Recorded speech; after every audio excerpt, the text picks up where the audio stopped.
और प्यारे विद्यार्थियों, एमए उत्तरार्ध हिंदी साहित्य के षष्ठ प्रश्न पत्र प्राचीन एवं मध्यकालीन काव्य की इस ऑनलाइन कक्षा में आपका स्वागत है। पाठ्यक्रम के अंतर्गत हमने चंद के पृथ्वीराज रासो के कैमास वध और कबीरवाणी पीयूष के जो संकलित अंश थे उसको हमने पढ़ा था, देखा था। सूरदास जी का परिचय हमने देखा था। आज हम भ्रमरगीत सार, जिसके संपादक आचार्य रामचंद्र शुक्ल है, यह हमारे पाठ्यक्रम में सम्मिलित है। इस किताब के कुछ चयनित पद ही हमें पढ़ना है, सारी किताब पाठ्यक्रम में नहीं है। वे चयनित पद कौन कौन से हैं वे यहाँ पर आप देख सकते हैं। पद संख्या 1, 3, 7, 8, 13, 19, 19 से 25 सारे, 41, 44, 50 से 54 सारे, 60, 62, 64, 69, 71 से 78 सारे, 88 से 94 सारे, 105 से 107 सारे, 110, 115 और 121।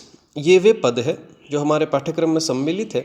इन पदों के भीतर से ही आपको सप्रसंग व्याख्या और प्रश्न उत्तर जो है वो पूछे जाएंगे। कल हमने सूरदास जी और भ्रमरगीत सार की जो परंपरा है उसको हमने देखा था संक्षिप्त में, सार गर्भित रूप में। आज हम भ्रमरगीत सार को जो है प्रारंभ करेंगे।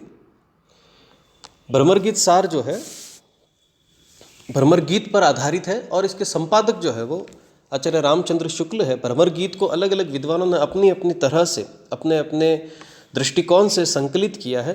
किसी ने कुछ पद रखे, किसी ने कुछ पद रखे, जिसमें सर्वाधिक प्रसिद्ध जो है वह यह भ्रमरगीत सार है। चूँकि इसका शीर्षक ही भ्रमरगीत सार है तो हम ये समझ सकते हैं कि पूरे के पूरे भ्रमरगीत का जो सार है वो यहाँ पर आचार्य रामचंद्र शुक्ल ने रखने का प्रयत्न किया है।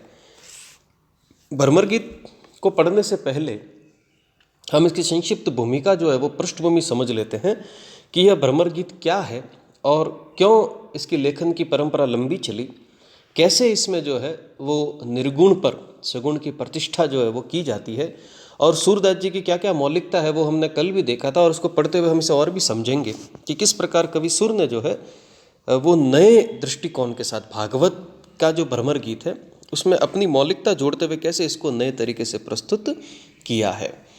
जैसा कि हम सबको विदित है, श्री कृष्ण जो है वो गोकुल से मथुरा उनका गमन होता है, उन्हें जाना होता है धर्म की रक्षा के लिए मथुरा।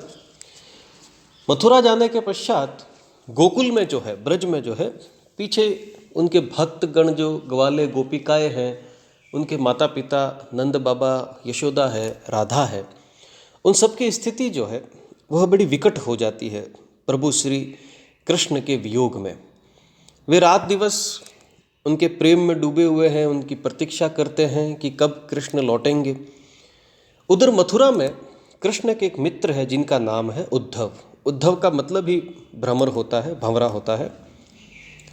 वे निर्गुण के उपासक है।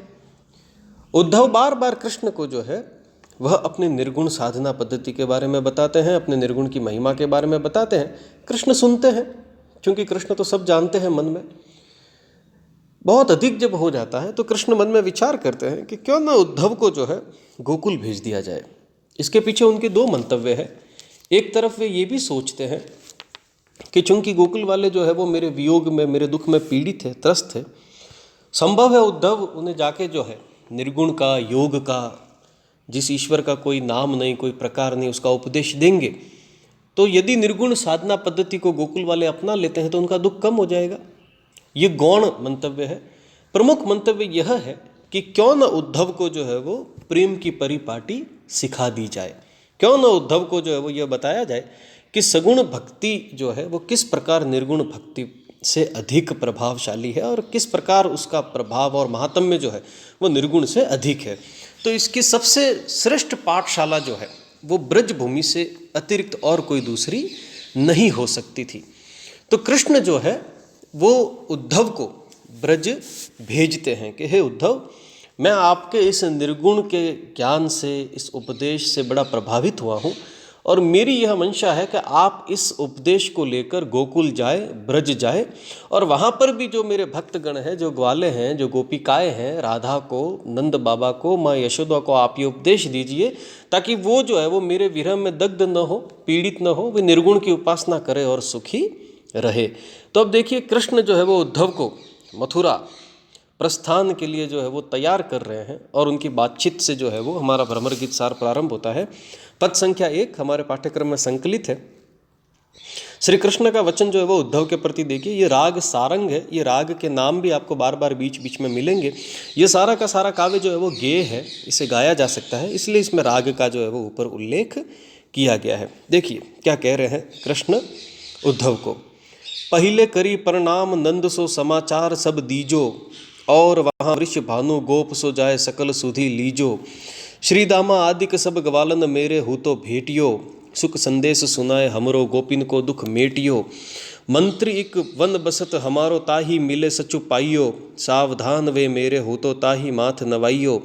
सुंदर परम किशोर वयक्रम चंचल नयन विशाल, कर मुरली सिर मोर पंख पीताम्बर उर बनमाल। जनि डरियो तुम सघन बनन में ब्रज देवी रखवार, वृंदावन सो बसत निरंतर कबहू न होए नयार। उद्धव प्रति सब कही श्याम जो अपने मन की प्रीति, सूरदास कृपा करी पट है यह सकल ब्रज रीति। अब देखिए बहुत ही सरल जो है वो ब्रज भाषा में यह लिखा गया है। पहले करी प्रणाम नंद सो समाचार जब दीजो। कृष्ण जो है वो उद्धव को कह रहे हैं कि हे उद्धव आप जाइए ब्रज की और प्रस्थान कीजिए, गोकुल जाइए। सबसे पहले तो आप मेरे पिता नंद को प्रणाम करना और उससे उन्हें मेरी कुशलता के समाचार देना। और वहाँ वृष भानु गोप सो सब जाए सकल सुधि लीजिए, और वहाँ पर जितने भी गोप और ग्वाले और गोपिकाएँ हैं उनको भी जो है वो मेरी तरफ से उनकी सुधि लीजिएगा, उनके हाल चाल पूछिएगा और मेरा समाचार दीजिएगा। श्रीदामा आदि के सब ग्वालन मेरे हो तो भेटिए, भेटिए मतलब मिलना। श्रीदामा सुदामा जो मेरे अनन्य मित्र है उनसे और बाकी सारे ग्वालों से भी आप मेरी तरफ से मिलिएगा।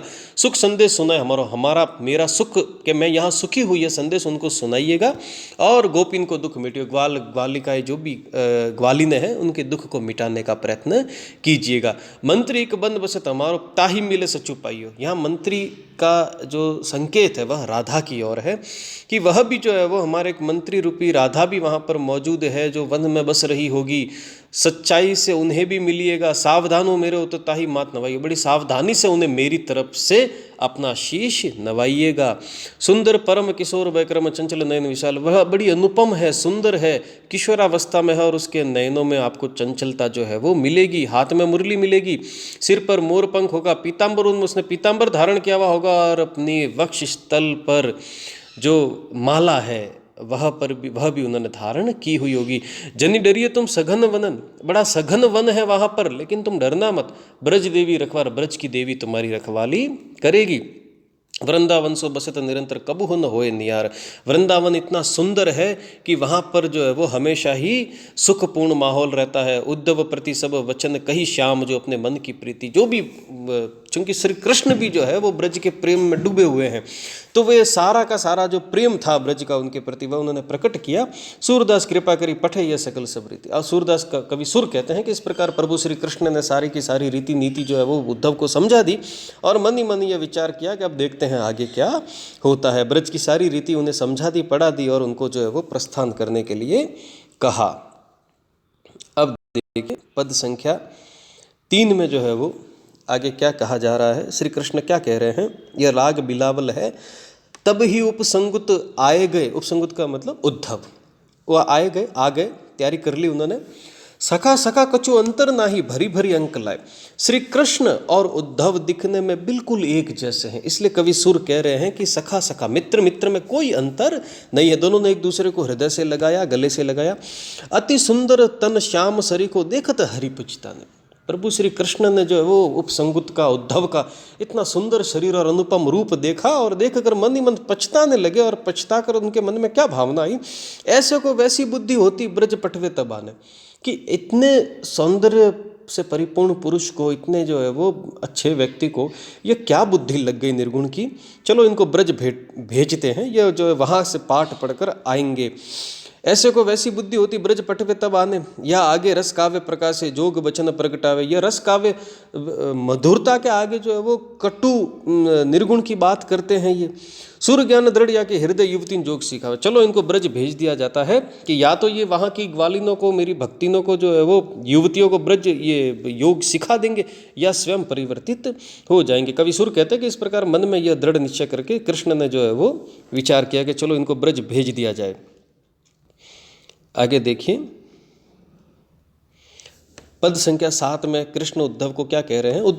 कृष्ण जो है वो सारी भूमिका उद्धव को समझा रहे हैं कि आपको ब्रज जाके क्या करना है। तो देखिए उद्धव बड़े जो है वो जोश के साथ, बड़े उत्साह के साथ कृष्ण की बातें सुन रहे हैं।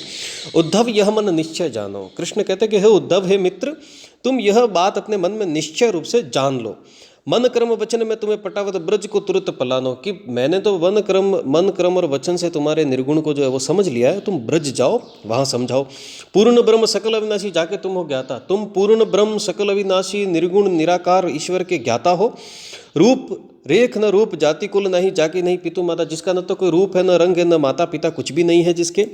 यह मत दे गोपिन का आवहु विरह नदी में भासती, तुम यह मत जो है वो गोपियों को दो और उन्हें कहो कि कृष्ण की प्रतीक्षा न करें, कृष्ण के विरह में अपना जीवन जो है वो व्यर्थ न गवाए। आप ये विरह, ये निर्गुण का जो है वो संदेश उन्हें दो और आप तैयार कीजिए उन्हें कि ये निर्गुण की पूजा उपासना करो। सुर तुरत यह जाय कहो तुम ब्रह्म नहीं आसती, कवि सुर कहते हैं कि इस प्रकार श्री कृष्ण ने उद्धव को कहा कि उद्धव तुम शीघ्र जाओ और वहाँ पर जाकर गोपियों को और ब्रजवासियों को यह समझाओ कि निर्गुण की उपासना के बिना मुक्ति संभव नहीं है, ताकि वे लोग मेरे विरह से बाहर निकल सके और उनका जीवन जो है वो सुखमय हो सके। तो इस प्रकार कृष्ण जो है वो उद्धव को वचन कह रहे हैं और उद्धव बड़े जो है वो रुचि से उन्हें सुन रहे हैं। तो यह जो है वो कथा का क्रम हमारा प्रारंभ होता है। अगले वीडियो में हम वीडियो में हम देखेंगे कि किस प्रकार उद्धव जो है वो वहाँ से प्रस्थान करते हैं और आगे ब्रज में जाकर क्या घटित होता है। धन्यवाद।